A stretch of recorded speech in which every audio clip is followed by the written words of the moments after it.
4절 얼마 후 유대인들의 종교 축제인 가월절이 가까워오자 예수는 예루살렘으로 올라가서 성전에 들어갔다. 유다인들은 예루살렘을 거룩한 도시로 보았고 동충주의자들은 하느님이 그곳의 성전에서 산다고 믿었다. 성전 마당에는 암소, 황소, 순양 등 가축의 무리가 오글거리는가 하면 비둘기들로 가득 찬 새장들도 사방에 널려 있었고 외국 화폐를 성전에서 통용되는 배로 바꾸어주는 한전 상인들이 탁자를 앞에 놓고 늘어서 있었다. 그 모든 것은 사람들이 하느님께 제물을 바치기 위해 필요한 것이었다. 가축과 비둘기를 죽여서 제물로 바쳐야 했던 것이다. 그것은 유대교 전통법의 전문가인 전통주의자들이 가르치는 유대인들의 기도 방식이었다. 성전 구내로 들어가자 예수는 노끈을 꼬아서 채찍을 만든 다음 그 채찍을 휘둘러서 모든 가축을 성전 밖으로 내몰았다. 그리고 새장을 열어 비둘기들을 모조리 하늘 높이 날아가게 만들었다. 그뿐만 아니라 환전 상인들의 탁자를 뒤엎어버리고는 성전 구내로 돈을 가지고 들어와서는 안 된다고 환전 상인들을 꾸짖었다. 그리고 이렇게 말했다. 이사야 예언자는 하느님의 집은 예루살렘에 있는 성전이 아니라 하느님의 백성들이 사는 온 세상이라고 여러분에게 말했습니다. 예레미야 예언자도 또한 여기 이곳에 영원하신 그분의 집이 있다고 하는 거짓말을 믿지 말라. 그런 거짓말은 믿지도 말고 오히려 생활 태도를 근본적으로 바꾸라. 그릇된 판결을 하지 말라. 떠돌이 나그네와 과부와 고아를 억누르고 괴롭히지 말라. 죄 없는 사람을 죽여 그 피를 흘리지 말라. 아무도 모르게 악행을 해도 된다는 말을 하려거든 아예 하느님의 집에 들어오지도 말라. 나의 집을 강도들의 소굴로 만들지 말라고 여러분에게 말했습니다. 또한 예수는 사람들에게 이렇게 가르쳤다. 하느님께 제물을 바치는 것은 아무 소용도 없습니다. 사람은 성전보다 더 소중한 것입니다. 사람에게는 오로지 한 가지 의무밖에 없는데 그것은 바로 자기 이웃을 사랑하고 도와주는 것입니다. 또한 사람은 특정한 장소에서 하느님을 섬길 필요가 없고 영혼 안에서 행동을 통하여 그분을 섬기지 않으면 안 됩니다. 영혼은 보여줄 수도 없고 보이지도 않는 것입니다. 영혼이란 인간이 무한한 정신의 아들이라는 사실을 깨닫는 각자의 의식입니다. 눈에 보이는 성전은 하나도 필요가 없습니다. 참된 성전은 사랑 안에 결합된 사람들의 사회인 것입니다. 하느님에 대한 모든 외형적인 경배는 유다인들 사이에서 그것이 살인을 초래하고 공우를 돌보지 않아도 된다고 허용되는 것처럼 거짓되고 해로운 것입니다. 또한 외형적 예식을 마친 사람이 올바른 사람이 되었다고 스스로 생각하고 사랑을 행동으로 실천할 의무에서 벗어났다고 믿기 때문에 형식에만 치우친 예식은 사악한 것입니다. 자기 자신이 불완전하다고 느끼는 사람만이 선행을 목표로 삼고 또 선행을 실천합니다. 선행을 한다면 자기 자신이 불완전하다고 생각하지 않으면 안 됩니다. 그러나 외형적 예외 예식은 사람들에게 자만의 착각을 심어줍니다. 모든 외형적 예식은 불필요한 것이고 그래서 버리지 않으면 안 됩니다. 사랑의 실천 행위는 예식의 거행과 양립할 수 없고 예식의 형태로는 선행을 할 수가 없습니다. 사람은 영혼에 따라 하느님의 아들이며 따라서 영혼 안에 아버지를 섬기지 않으면 안 되는 것입니다. 아멘. 네.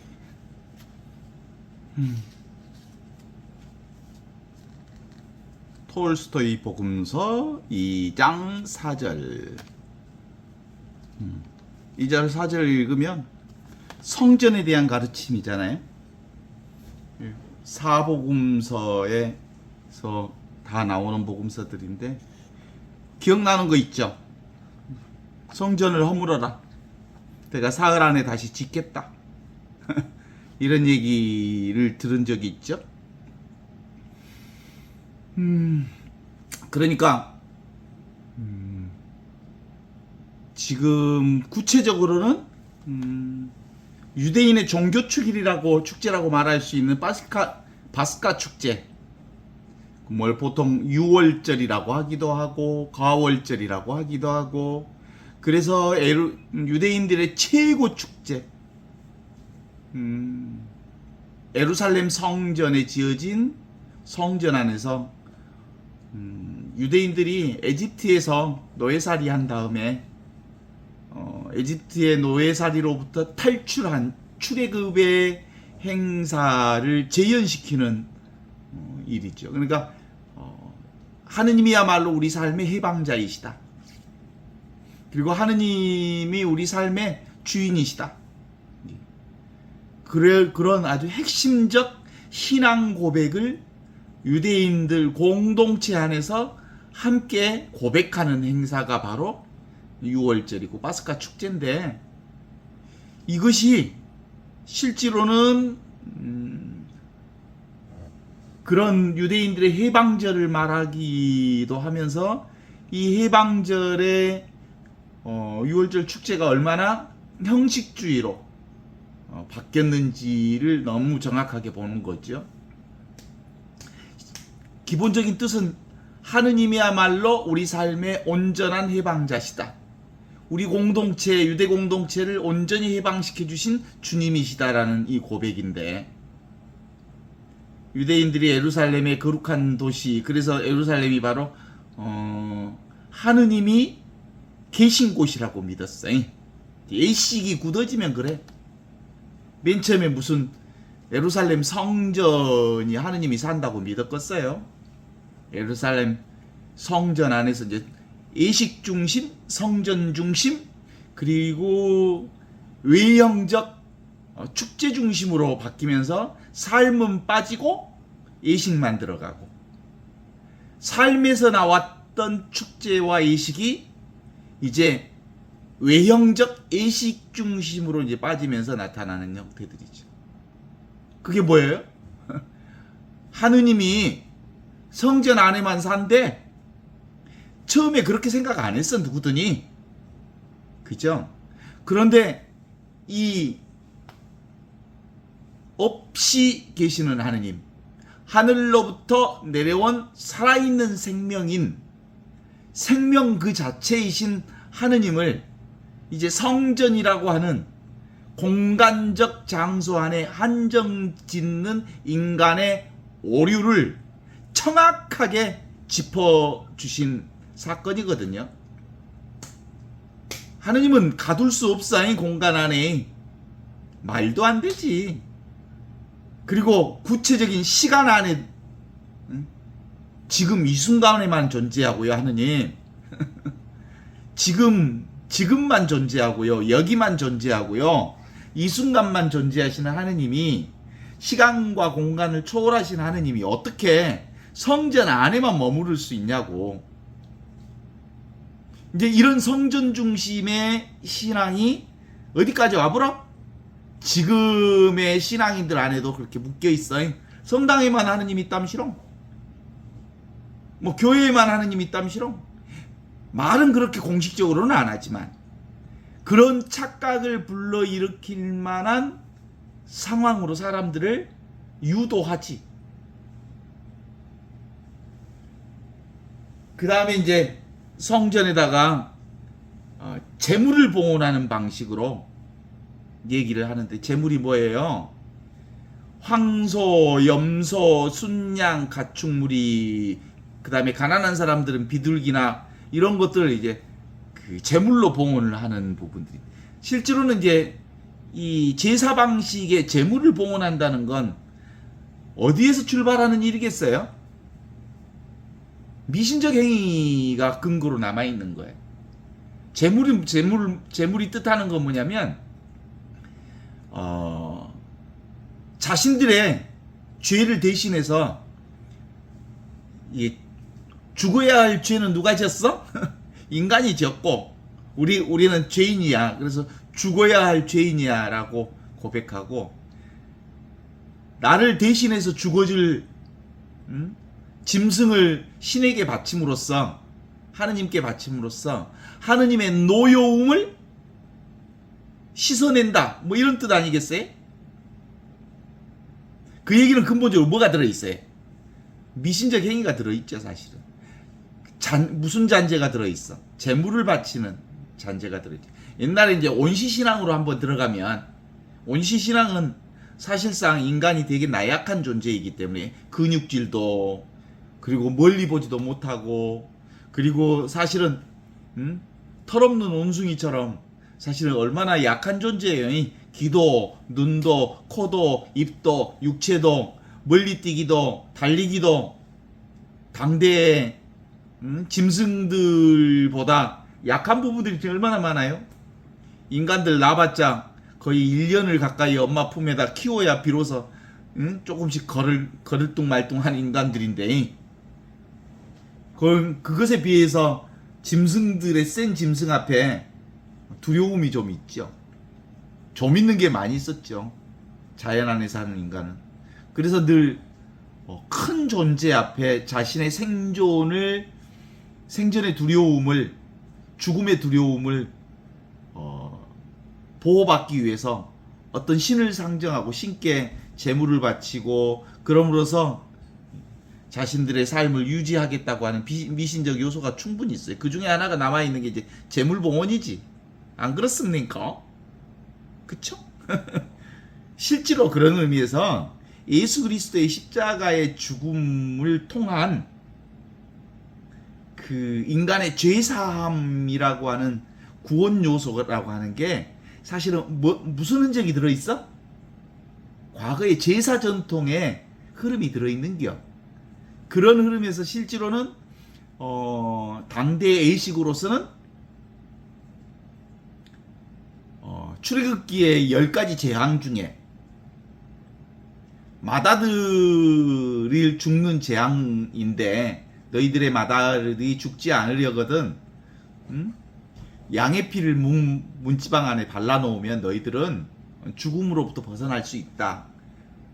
그래서 죽음으로부터 벗어난다는 의미에서 파스카라는 말이 나왔고 그 파스카를 기념하기 위해서 이 유월절 또는 죄로부터 죽음으로부터 죽지 않고 그냥 넘어간다라는 의미의 이제 파스카 축제가 만들어진 건데 그런 의미에서 이제 그런 역사적 흐름들이 형성되기는 하지만 더 근원적인 종교 현상 안에서 보면 사실상 제물봉헌과 그리고 동물을 제물로 바침으로써 우리들의 죄값을 대신 바치는 방식의 그런 제사라고 하는 건 뭐가 들어있냐고요?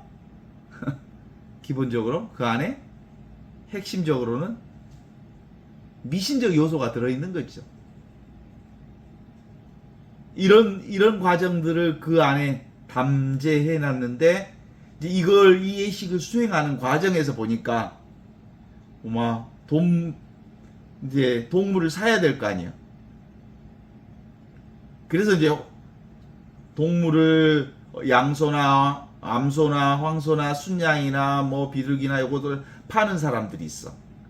그런데 거기서 그 환전상들이 남겨먹는 거 보통 남겨먹는 거 아닌 게 상권이 있었겠지. 누가 허락해주는 자리가 있었겠지. 자리세도 있고 거기서 이제 또 그 남겨먹고 그 다음에 하느님께 제물을 바치기 위해서 가축과 비둘기를 죽여서 바쳐야 한다는 유대 전통들 때문에 실제로는 장사치들이 얼마나 많았는지 몰라. 그 꼴을 보고는 예수님께서 녹군을 채찍으로 만든 다음 그걸 휘둘러서 그 가축들을 이렇게 성전 밖으로 내몰고 세장의 문을 열어서 세장을 자유롭게 날려보내고 환전상들의 탁자를 뒤엎어 버리고 하면서 이렇게 얘기하죠. 이사야 예언자의 말에 의하면 하느님의 집은 예루살렘 성전이 아니라 하느님의 백성이 사는 온 세상이라고 여러분에게 말했습니다. 이게 핵심이에요. 하느님의 집을 그렇게 공간 안에다가 건물 안에다 한정시키지 마라 이런 거요. 하느님은 어떤 시대에만 있는 것도 아니고 어떤 장소에만 있는 게 아니다. 에레미야 예언서에 보면 성전이라고 하는 곳을 한정시켜서 여기 이곳에 영원히 그분의 집, 영원하신 그분의 집이 있다고 하는 말은 거짓말이다. 그 거짓말 믿지 마라. 그런 거짓말을 믿지도 말고 오히려 삶의 생활 태도를 근본적으로 바꾸어라. 삶의 생활 태도라고 하는 건 지금 하느님이 지금 계신다, 여기 계신다, 이 순간에 계신다. 지금을 살아라, 이 순간을 살아라. 지금 살아계신 하느님을 여기서 살아야 한다. 이게 삶의 태도를 바꾸는 거예요. 이게 회개예요. 그래서 그릇된 판결을 하지 말고 떠돌이나 나그네나 과부나 고아들을 억누르고 없는 사람, 가난한 사람, 힘든 사람을 괴롭히지 말아라. 죄 없는 사람 죽여서 그 피를 흘리지 말라. 아무도 모르는 악행을 해도 된다는 말을 하려거든 아예 하느님의 집에 들어오지도 말라. 그래서 이 하느님의 집이라고 하는 건 실제로는 삶의 태도를 바꾸는 거예요. 어디가 있다고 보는 거예요. 지금 여기 살아계신 하느님 여기 계셔. 지금 계셔. 온 천하에 계셔. 아니 계시는 곳이 없어. 알겠는가? 라는 말씀을 우리말로 요즘에 우리말로 바꾸면 이 말이요. 성전 안에 하느님 계시는 게 아니고 우리의 지금 여기 생생하게 살아계신 하느님이 여기 있다. 지금 있다. 이 순간이 있다. 그래서 나의 아버지의 집을 강도의 소굴로 만들지 말라. 그러니까 이것은 기본적으로 예루살렘 성전을 인정하고 하시는 말씀처럼 들리지만 실제로 원래 가르침은 무슨 가르침이에요? 지금 여기가 바로 하느님의 성전이라는 거예요. 내가 하느님의 성전이라는 거예요. 나의 마음이 하느님의 성전이라는 거예요. 그래서 내 마음을 더럽히지 말라. 지금 여기를 살지 않는 사람은 모두 다 하느님의 성전을 더럽히는 사람들이다. 사람이야말로 성전보다 훨씬 더 중요하다. 사람에게는 오로지 한 가지 의무밖에 없는데 그것이 바로 지금 여기 이웃을 사랑하고 도와주는 일이다. 또한 자기 이웃을 사랑하고 도와주는 일뿐만 아니라 특정 장소에서만 하느님을 섬길 필요가 없다. 이렇게 전언합니다. 영혼 안에서 행동 안에서 그분을 섬기지 않으면 안 된다. 지금 여기 이 순간 생생하게 살아있는 지금 내 눈앞에 있는 형제가 바로 나의 하느님이다. 그렇죠? 이 얘기가 톨스토이 복음서 2장 4절의 주된 얘기로 얘기를 합니다. 그래서 참된 성전은 사랑 안에 결합된 사람들의 사회를 말하는 거다. 그 말은 다른 말로 얘기하면 그것을 개념적으로 받아들이면 안 되고요. 지금 살아계시다, 여기 살아계시다, 이 순간 살아계시다. 그러니까 하느님에 대한 외형적 경배는 유다인들 사이에 그것이 살인을 초래하고 부모를 돌보지 않아도 된다고 하는 이런 하느님 법을 정면으로 거역하는 상황까지 오게 되는 거다. 외형적 의식에 묶여버려서 실제로 진리, 온전한 진리로부터 벗어나게 되는 거죠. 저는 그래서 지금 예루살렘 성전의 핵심은 그런 거예요. 이미 주어진 지금 이 삶이 바로 하느님의 성전 안에서 살고 있는 우리의 삶이라고 하는 자기 고백이 필요하고요. 그 다음에 또 한편으로는 뭘? 성전은 따로 존재하지 않다. 그 말은 뭔 말이에요? 내 것과 나와 내 것이라고 하는 것을 따로 전제하면 안 되는 거예요. 내 것이란 없어. 그리고 나라고 하는 게 따로 없어. 그 얘기는 전체적으로 전일적이며 동시에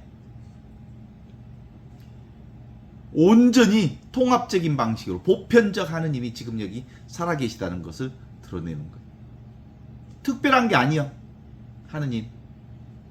하느님을 특별하게 보면서 하느님을 특별하게 보겠다고 하는 어떤 인간적 흐름들이 전체적으로 성전을 만들어내는 흐름으로 연결되어지면서 결국 성전 안에 묶여버리는 인간들의 오류를 정확하게 집어내면서 지금 이 복음에서는 안 나온대. 그래서 뭐라 그래? 성전을 허물어 버려라. 때려 부셔 버려라. 그렇게 어떤 특정 장소를 성전이라고 하는 것은 우상숭배다 이렇게 보는 거예요. 그래서 예루살렘 성전을 구체적으로 때려 부셔라라는 얘기라기보다는 뭘 얘기하는 거야? 어떤 특별한 것, 내 것이라고 하는 것을 소유하고 그것을 잡고 있는 한 우리는 그 성전에 묶여 있는 거다. 그래서 여기서 핵심적으로 보려면 나와 내 것을 따로 설정하는 것을 여기서는 성전이라고 보고 나와 내 것을 따로 설정하는 그것으로부터 해방되어야 된다. 나와 내 것이라고 하는 것을 내려놓아라. 성전을 허물어라. 이 말은 나와 내 것이라고 하는 건 따로 없다. 내려놓아라. 이런 뜻이지. 아시죠? 이제 이것을 경험한 사람들은 드디어 하느님의 성전이 어떤 것인지 체험할 수 있어야 돼. 하느님의 성전은 기본적으로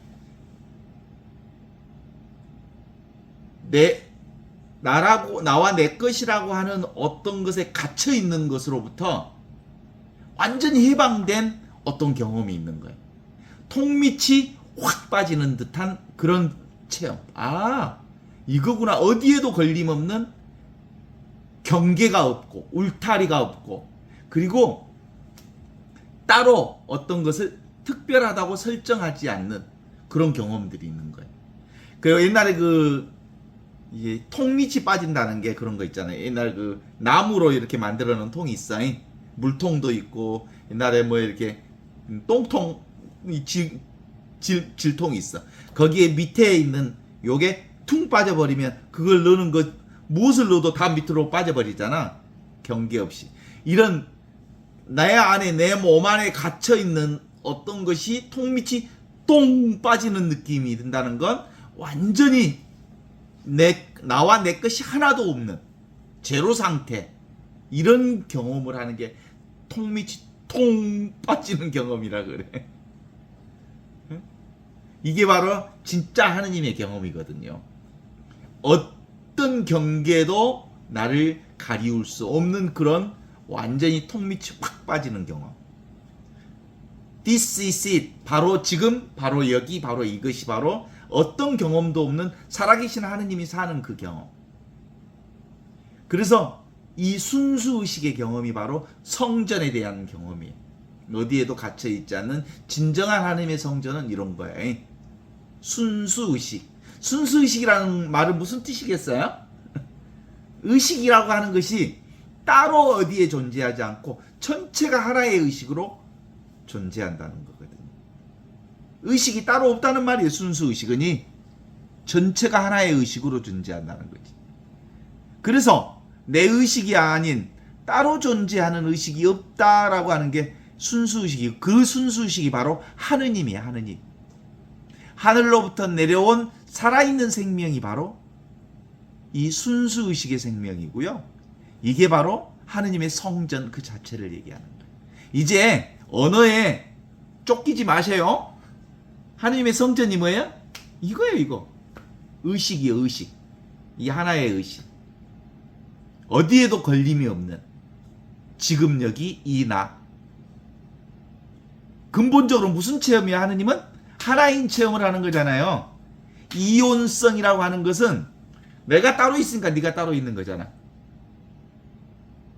그 이온성으로부터 해방될 때 비로소 통으로 전체가 하나인 경험을 하는데, 이 하나인 경험이 바로 성전 체험인 거예요. 우리는 그동안 뭐 내 몸이 하나님의 성전이라 그러니까 이 몸이 또 성전이라고 이 몸을 또 성전으로 붙잡아요. 그러면 이 몸이 성전이라고 붙잡는 순간 또 몸의 성전에 붙들리는 거예요. 잡으면 잡힌다고. 실제로 하느님의 성전이란 어디에도 구체적 장소를 가리켜서 하느님의 성전이라고 말한 바가 없다. 이렇게 볼 수 있어야 돼. 그래서 지금 여기 이것이 바로 하느님의 성전일 뿐만 아니라 지금 이것이 바로 진짜 나를 경험하는 거예요. 나의 본성이 하느님의 성전입니다. 아시죠? 본래 있었던 것. 나중에 없던 것이 생겨난 성전은, 그런 성전은 하느님의 성전이 아니잖아. 누가 만든 거잖아. 사람들이 만든 것은 반드시 사라질 것들이잖아. 그런 성전은 영원한 성전이 아니잖아. 하느님의 성전은 인간이 손대기 전부터 있었던 성전. 그게 바로 단일성으로서, 전일성으로서 보편성을 그대로 드러나는 순수의식 그 자체. 그 순수의식이 온전한 존재를 드러내고 있잖아요. 세상 전체 우주 만물을 드러내고 있죠. 의식이라고 하는 빛이 비치니까 세상이 짠하고 드러나는 존재를 드러내는 거잖아요. 그게 바로 지극한 하느님의 복락, 하느님과 온전히 하나인 한 생명의 부분이잖아요. 진짜 이것밖에 없잖아. 온 천하는 이 하느님의 생명밖에 없잖아. 이게 바로 참이야, 참. 순수라고 해, 순수. 참기름 참자. 가짜 기름 말고 참기름. 진짜, 이게 진짜, 이게 진짜. 성전, 그러면 나도 성전을, 눈에 보이는 성전 막 25억짜리 성전도 짓고 그랬지만 그때는 성전 짓는 것이 사람들에게 얼마나 큰 복인지 모르니까 하느님 성전에 봉헌하라고 엄청 선전하고 돌아다니면서 봉헌금 모아대고 그랬어. 그러니까 나도 사실은 신자들 호주머니에 돈깨나 긁어내는데 소질이 있는 사람이었거든. 아이고, 죄값을 참 많이, 죄를 많이 지어서 나중에 죄값도 좀 받아야 되겠다. 근본적으로 하느님의 성전이라고 하는 건 이렇게 눈에 보이는 성전을 얘기하는 게 아니고 살아계신 하느님이 계신 곳이 하느님의 성전이잖아요. 하느님이 살아계신 하느님 어디 계신디? 지금 있고 여기 있고 이 순간에 있잖아. 그래서 근본적으로 경험되는 이것이, 경험하고 있는 이것, 보는 이것, 듣는 이것, 견문각지하는 자각 자체가 하느님이잖아. 자각 어디서 돼? 모든 것이 어디서 자각돼? 지금 눈앞에서 자각되는 거잖아요. 지금 눈앞에서 자각되는 이 자리가 하느님의, 살아계신 하느님이 있는 자리니까. 그래서 이 하느님의 성전을 생겨난 것이 아닌 줄 알면 알지 못하는 이것밖에 없다. 그 핵심적인 공부는 우리에게 나와 내 것이라고 하는 것이 조금이라도 있으면 그건 하느님의 성전이 아닌겨. 그렇습니다. 우리는 근본적으로 그 시간이라고 하는 선형적 방식의 시간을 익숙해져 있어요. 그래서 내가 몇 년도생이라고, 58년 개띠라고, 또 5, 5년 뭘 하겠사고 그래. 자기 태어난 걸 자기가 알아? 사람들은 시간이 어떤 선형적 직선적 흐름 속에서 내가 어느 지점에 태어났다고 상상해. 그런 거 없어. 그런 거 없어. 자기가 태어난 것을 본 사람도 없고 경험한 사람도 없어. 또한 자기가 죽는 것을 경험할 사람도 없고 경험한 사람도 없어. 다 인간의 생각이 만들어낸 생이요 멸이의 생사라고 하는 건 생각이 만들어낸 것이 실제로는 시작도 끝도 없는 이 자리에. 그래서 기본적으로 우리는 그 선형적 시간관을 가지고 있지만 실제로는 뭐해? 지금 이 순간밖에 없어. 이 순간이 드러내는 일들이 온갖 것들, 이 순간을 통해서 드러나는 것들이 바로 전부야, 전부. 이걸 깨닫는 거예요. 루퍼트 스파이라라고 하는 사람은 awareness of awareness, 알아차림에 대한 알아차림이 바로 하느님이시다.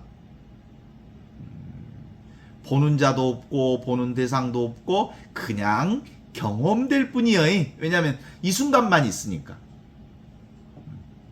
어떻습니까? 소리 없는 소리로 소리를 듣고 봄이 없는 봄으로 봄을 모든 것을 보고 맛없는 맛으로 온갖 것을 맛보고 경험 없는 경험으로 온갖 것을 경험한다면 하느님은 뭐예요? 없어. 근데 계셔.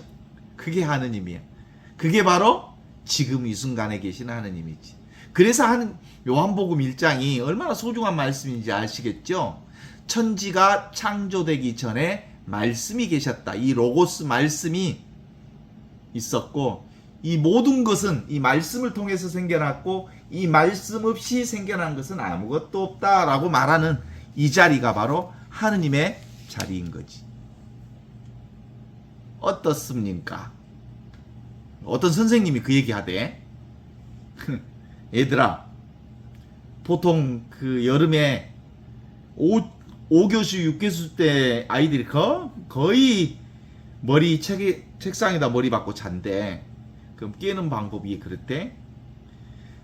칠판에다가 분필을 한번 탁 때리면서 점을 하나 딱 때리면서 자, 여기 뭐가 보이느냐? 그러면 애기들이 무슨 뭐 점이 보입니다. 분필이 보입니다. 그런데 아니야. 내가 칠판에다가 분필로 꽝 찍은 것은 칠판이 보이느냐라는 말이다.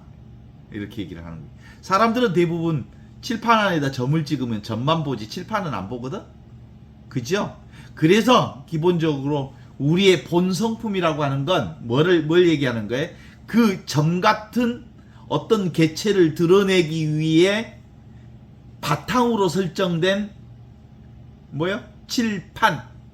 그것이 생명이 드러나는 자리. 생명장. 생명은총의 장. 그게 바로 진짜 나라는 거야. 그런 점에서 우리가 하느님의 성전이라고 말하는 건 지금 여기 내가 바로 하느님의 성전이거든요. 생명장으로 있는 것. 하늘로부터 내려온 살아있는 생명이 계시는 곳. 동의하신가 어쩐가 모르겠다. 그래서 있는 그대로 이것. 그래서 하느님의 성전은 바로 인간 해방의 소식이어서 실제로 이 공부의 핵심이 뭐냐면 내 꼬라지를 아는 공부예요. 보통 인간들은 내 꼬라지를 인간의 육체와 몸을 자기라고 생각하는 이 착각과 이 망상으로부터 벗어나서 진짜 나의 꼬라지는 뭐다? 진짜 나의 꼬라지는 뭐야? 텅 비어 있으면서 모든 것을 알아차리는 하늘로부터 내려온 살아있는 생명인 이 생명은총이 나거든. 이 내 꼬라지를 제대로 알아야 이 공부가 되는 거거든. 어때?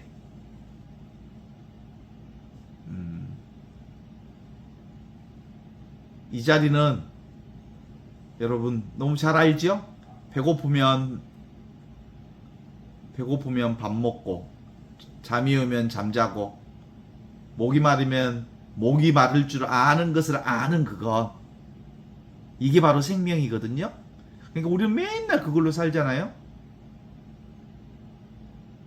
이렇게도 분명한데 사람들은 예루살렘 성전, 특별한 장소, 거기에 하느님이 살아계신다고 생각했거든.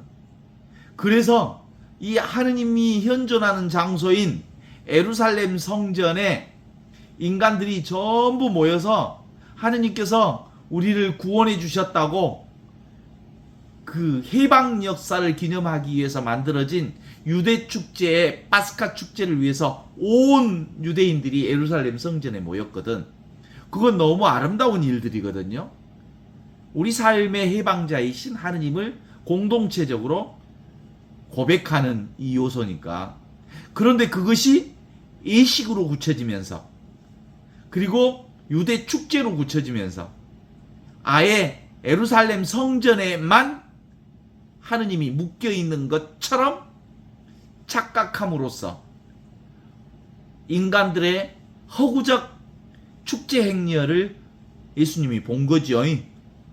이걸 다른 말로 얘기하면 정말 세속적 망상인 영적 물질주의에 빠져있는 당대의 유대인들을 예수님이 본 거죠.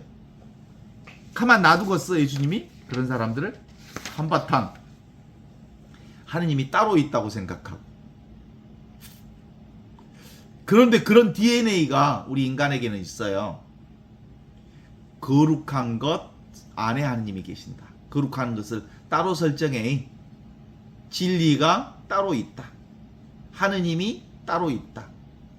그래서 거룩한 하느님께 가려면 특별한 옷매무시를 따로 해야 되고, 여름에 여자들이 성전에 들어갈 때 반바지 입으면 안 되고, 슬리퍼 신으면 안 되고, 충분한 예의를 갖춰야 되는 등 이런 외적 행위에 치중하는 이유는 하느님을 성전 안에 거룩한 하느님이 계시다는 것으로 너무나도 강하게 실질적으로 삶의 현장보다는 성전 안에다 하느님을 묶어두는 행위가 만들어낸 집착이라고 볼 수 있겠죠?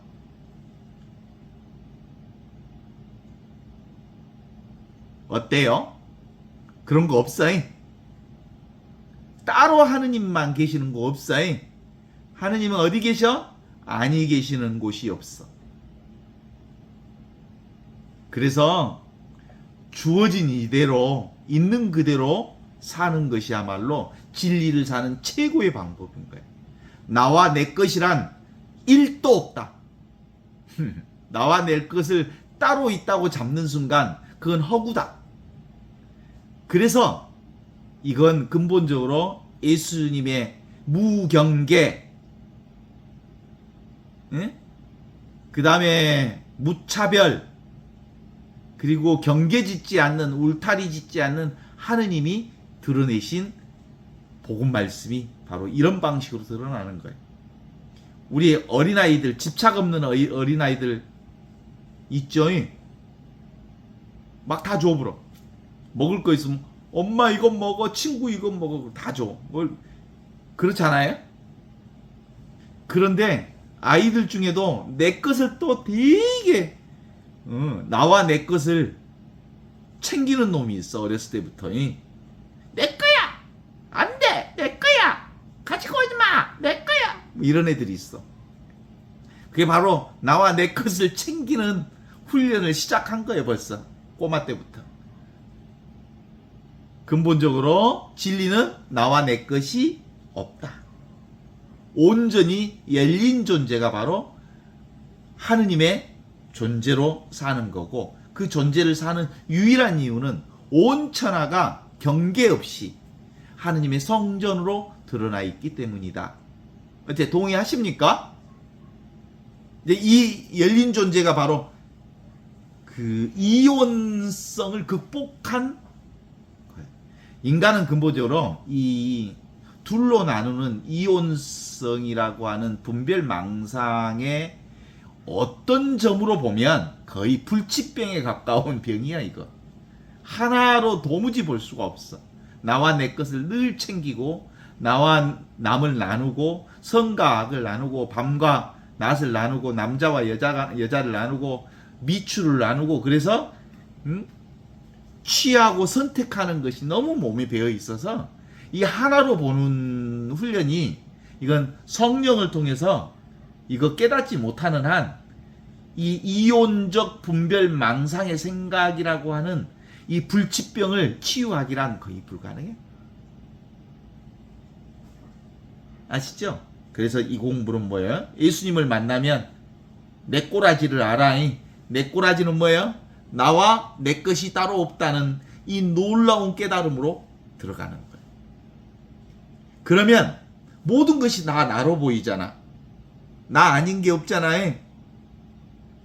진리는 온통 더 진리 아닌 것들이 없는 거잖아요. 경계 없이 진리를 경험하게 되고 경계 없이 자기 자신을 경험하고 바라보고 자기 자신을 사는 거고 오직 나를 사는 거예요. 오직 나만 산다는 건 내가 따로 없다는 걸 전제하는 거예요. 그러니까 기본적으로 예수님이 우리에게 전해주시고자 하는 기본 틀은 바로 그런 거예요. 성전을 따로 있다는 장소로 국한시키지 마라. 유대인들이 맨 처음에는 이 해방절을 얘기하면서 따로 있지 않는 하느님을 없이 계시는 하느님을 해방자로 얘기하기 시작하는데 거기에 예식에 붙들리면서 파스카 축제에 붙들리면서 예루살렘 성전에만 하느님이 계시다는 방식으로 이렇게 그 전통이 어디로 와버렸어? 우리 본당에도 와버렸어. 우리 본당에만 하느님이 있대. 그런 거 없어. 모두 다 한번 생각해 봅시다. 그래서 이 공부는 뭐야? 눈을 바꾸는 거야. 관을 바꾸는 거야. 그죠? 관이요, 관. 생각과 느낌이 사라지는 그 자리. 그냥 모든 걸 다 경험하게 되는 거거든요. 예수라고 하는 말도 뭐야? 관념이죠. 하느님도 관념이죠. 진리도 관념이고. 그죠? 나도 관념이고 너도 관념이고. 진짜 관념이 아닌 건 뭐야? 말이 아닌 이거야. 말이 아닌 지금이야. 말이 아닌 이 순간이야. 이게 살아있는 하느님이지. 하느님도 관념이란 게 하느님이 뭐예요? 이거란 게 여기라니까. 이 순간이라니까. 살아있는 이것뿐이야. 하늘에서 내려온 살아있는 생명은 지금 있다는 얘기를 하는 거죠. 따라서 하느님의 성전을 예루살렘으로 이렇게 한정시키는 과정은 거기다가 재물을 봉헌하면서 그것을 하느님에게 바친다라고 하는 부분들은 사실은 옛날 신앙의 전통이 그대로 흡수에 들어간 거예요. 두려움을 감소시키기 위해서 재물 바치는 거예요. 그런 점에서 우리가 이 공부를 제대로 하려면 나는 내 꼬라지가 뭐다? 진짜 내 꼬라지는 진공묘유의 나예요. 텅 비어 있으면서 모든 것을 충만하게 경험하는 이게 진짜 내 생명이. 알겠지라이? 공적영지에 텅 비어 있어. 그런데 신령하게 영지 모든 것을 알고 있는 이것이 진짜 나예요. 그래서 기본적으로 자나 깨나 이 하느님이 함께 우리의 생명은총으로 우리의 바탕으로 우리의 배경으로 우리의 존재 자체로 드러나 있는 거지. 그래서 이 깨달음을 분명히 알면 어디서든 거룩함을 마음을 내려놓을 수가 없어. 전체적으로 늘 순간순간 살아계신 하나님 앞에서 정말 지극정성을 살아낼 수밖에 없는 거지. 깨어 있어도 자고 있어도 하나님은 늘 우리와 함께 계시는 이 성전 안에 계십니다. 그래서 오직 하느님의 성전은 나뿐이야, 나뿐. 내가 진짜 성전이야. 근데 그 성전이 이 몸뚱아리 성전이 아니라 무슨 성전? 하늘로부터 내려온 살아있는 생명, 살아계신 하느님이 계신 생명.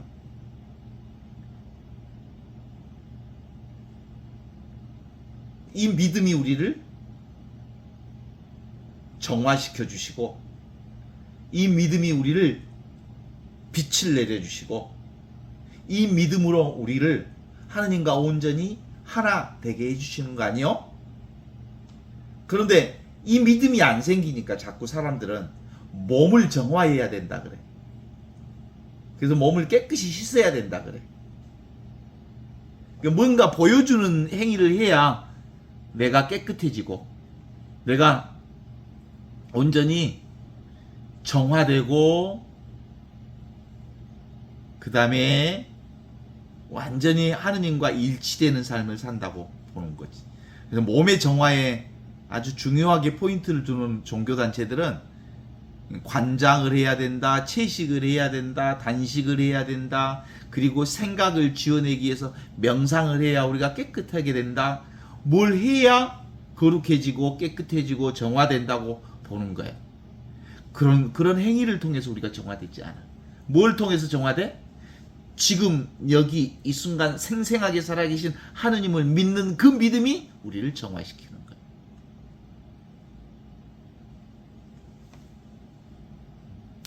그 믿음이 우리를 하느님의 빛으로, 지혜의 빛으로 조명하는 거예요. 그 믿음이 우리를 하느님과 일치시키는 거지. 그래서 정화와 조명과 일치라고 하는 영적 과정은 따로 있지 않아. 믿음 안에 정화와 조명과 합일의 과정을 늘 살게 되어 있죠. 어떻습니까? 변화됨을 알고 있는 이것은 무한하고 영원하고 절대 불변의 이것은 자신은 절대 변화하지 않으면서 온갖 변화를 다 주관하는 거예요. 어때? 그러면 나의 몸뚱아리가 생로병사 우비군의 온갖 과정을 다 겪는 것을 우리가 보았잖아요. 이 몸은 엄청 생로병사의 과정을 거쳤고 우비고뇌의 과정을 거쳤지만 그 나의 삶의 생로병사와 우비고뇌를 지켜보는 놈이 있었어. 그 놈이 뭐야? 나 진짜 나였어. 근데 우리는 요 놈이 난 줄 알았거든. 이제 착각 그만해. 그러면 없이 계시는 하느님이 진짜 나라는 생각이 분명해지면 이보다 더 좋을 수는 없다. 이보다 더 선할 수는 없다. 이보다 더 아름다울 수는 없다. 이보다 더 최상일 수는 없다라는 말을 고백할 수 있어. 왜냐하면 이 전체가 하느님의 성전이니까. 하느님의 성전 아닌 것이 없어. 이제 우리가 맨날 이 얘기를 하면서 이제는 언어는 성전이든 생명이든 하나이든 하느님이든 이건 별로 중요하지 않구나. 이 깨달음이 중요한 거구나. 이거 나라고 하는 게 중요하구나. 나가 뭔데? 하늘로부터 살아있는 생명이 이거구나. 이미 충분하고 이미 완성되고 이미 완결되어 있다고 하는 지금 여기 이 순간을 하느님의 성전이요 의식이요 존재요 하느님 나라라고 보았기에 하느님 나라는 절대로 신비적 요소를 부과시킬 이유가 1도 없다. 신비적이지 않아. 전체가 신비니까. 신비로운 것이 따로 없어. 왜냐하면 온통 신비니까. 미신적 사고방식을 따로 설정할 필요가 없어. 온전히 이건 어떤 종교 안에 묶일 수가 없어, 진리는. 그쵸? 카톨릭 교회에만 진리가 있어? 이 바보들. 그러면 안 돼. 좀 하느님을 너무 카톨릭 안에다 묶어 놓으려고 하면 안 되지. 하느님이 성전, 예루살렘 성전에만 있어? 우리 본당에만 하느님이 있어? 그러면 안 되지. 그래서 이 하느님은 늘 단일 하나밖에 없다라는 점에서 단일하고, 전일하다고 하는 건 온통 이거라고 하는 거고, 보편적이라고 하는 것 모두가 이거라고 하는 이 순수 의식으로서의 본성 의식으로 우리가 살게 되면 온갖 것들을 다 수용하고 받아들이고 경험하면서도 이게 이제 우리 삶의 온갖 경험이지. 어때요? 우리 어제 우리 동생이 사고가 나가지고 저기 지금 중환자실에 있는데 그거 한번 생각해봤어. 어떻게 사고가 나면 그거 받을 수밖에 없잖아요. 그래갖고 온몸이 부서져 버렸대. 꽝 부딪혔으니까. 그것은 뭐예요? 고통이라고 하는 것 얼마나 아프겠어. 고통이. 그건 필수예요. 필수. 사고로 몸이 다치면 고통이 오는 건 필수야. 거기까지는 누구든지 다 경험해야만, 어쩔 수 없지 뭐. 급발진인데. 뭐든지 아무튼. 어때요? 감당해야 되겠죠? 그런 것. 고통은 필수지만 그 고통에 대해서 내가 죄를 지어서 그랬을까? 내가 잘못해서 그랬을까? 내가 나쁜 짓을 많이 해서 그랬을까? 라고 하는 생각이 거기 끼어들기 시작하면 그건 고통 플러스 또 다른 정신적인 어려움을, 고통을 포함시키는 거잖아요. 그래서 어쩔 수 없이 당하는 고통은 누구든지 다 겪어야 할 고통은 필수지만 그것에 대한 죄책감이나 그것으로 더 힘들어하고 어려워하는 것은 선택이야, 선택. 생각이 만든 거야. 그래서 우리는 실제로 내가 누군가, 내가 무엇으로 사는가라고 하는 이 깨달음이 우리 삶의 핵심인 겁니다. 그래야 이 톨스토이 복음서를 읽을 수 있습니다. 그래야 하느님에 대한 모든 외형적 경계를 통해서 이 예식을 지키는 것, 외형적 형식을 지키는 것으로 인해서 진짜 하느님을 성당 안에다가 묶어버린다니까. 활발하게 이렇게 생동하게 성성적적하게 살아계신 하느님을, 그렇게 해서 살인을 초래하고 부모를 돌보지 않아도 된다고 하는 것처럼 거짓되고 해로운 것들입니다. 외형적 의식을 마친 사람이 올바른 사람이 되었다고 스스로 생각하고 사랑을 행동으로 실천할 의무에서 벗어났다고 믿기 때문에 형식에만 치중하는 예식은 사악합니다. 이렇게 얘기합니다. 형식에 묶임으로써 비로소 진짜 진리로부터 벗어나게 되는 거예요. 가식을, 허례의식을, 허상을, 이게 우리가 겪는, 우리 인간들이 겪는 늘 하나의 실패들이요.